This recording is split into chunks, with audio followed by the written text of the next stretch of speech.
Yun o yun, good morning mga boss idol. Here we go, kumusta? Good morning mga boss idol. Share ko lang mga boss idol for this video mga boss idol. Napakabait na ina ng ito'y tungkol sa pusa ng mga boss idol. Napakabait ni Mita Girl mga boss idol. Oh. Yun. Yan. Ayaw niya kumain mga boss idol. Nakasabay yung mga anak. Inuuna niya yung mga anak mga boss idol. Ayaw niya sabayan yan. Sabay ko yung nilagay mga boss idol. Yan. Tapos ayaw niya kumain mga boss idol. Oh, nilagay ko. Ayaw niya. Oh. Kasi inuuna niya yung anak.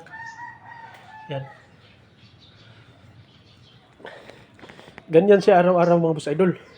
Kasi pagkagising ko, nilagyan ko yan ng pagkain yung mga pusa ko.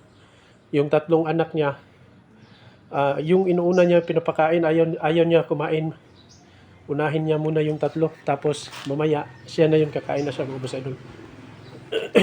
Yung gamit ko ng pagkain mga boss idol, Whiskas. Ito yun o.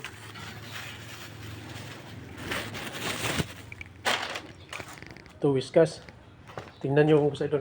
Oh, ula! Andyan siya mga boss idol. Ayaw niya kumain o. Yan. Inuuna niya yung mga anak niya mga boss idol. Yan. Uy! Tapos mamaya papakainin ko na naman sila ng kanin at saka sardinas. Ang bilis kumain. Ang gustong-gusto nila talaga. Yun, hanggang dito lang videos mga boss idol. Short videos lang mga boss idol. Share ko lang yun para sa mga hindi nakakaalam at sa nakakaalam kung anong attitude ng pusa. Hanggang dito yung videos mga boss idol. Ang taong na Burgana, lisod batumba, the life God, and Diyos sa matag sigudos. The words of God is quickly and powerful. Let's go, bye-bye!